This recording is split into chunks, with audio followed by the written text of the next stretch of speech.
Thank you, Common Cause, and thank all of you for being here. In many ways, sorry, I feel myself to be the luckiest woman on the face of the earth.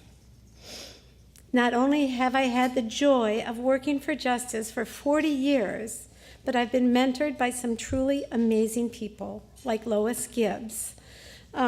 She not only organized the residents of Love Canal, she actually held 2 EPA staff members hostage in order to get relocation orders from Jimmy Carter. And I got to learn about organizing from her. Like I said, lucky. No matter what big goals I was audacious or naive enough to embrace, I always had great mentors to light my way. In the 1970s, I met George Pillsbury, who was the founder of the Haymarket People's Fund. He inspired many of my ideas about social justice, philanthropy, and democracy. In the early 1980s, when I set out to support the South Africa divestment campaign, who reached out to help me? But Tim Smith, a giant moral voice who was then leading the Interfaith Center on Corporate Responsibility. Later, when I had the wild idea of building an entire mission-related portfolio, I was encouraged by none other than Amy Dominy, who had created the first socially screened index fund. And when Need More Fund got down to the nuts and bolts of running our mission-related investment program, Steve Viederman from the Noise Foundation rolled up his sleeves to help us. Indeed, I am a very lucky woman.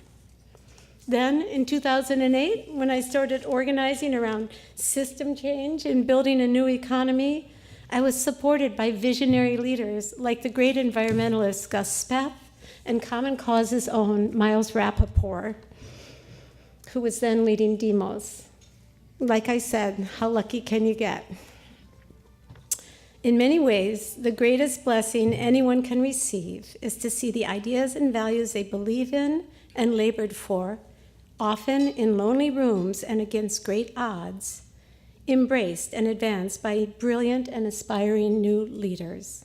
I'm so grateful to see a new generation of social change philanthropy emerging, led by bold young donor activists like Farhad Ibrahimi at the Chorus Foundation and Leah Hunt Hendricks at Solidaire.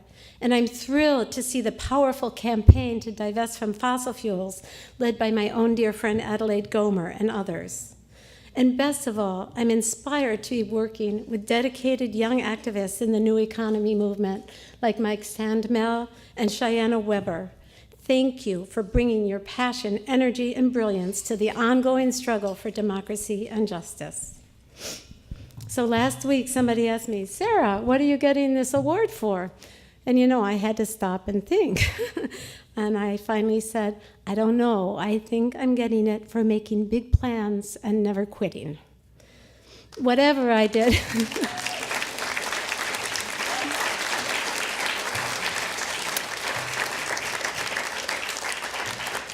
Whatever I did to merit this award, I know that I'm very proud to receive it from Common Cause.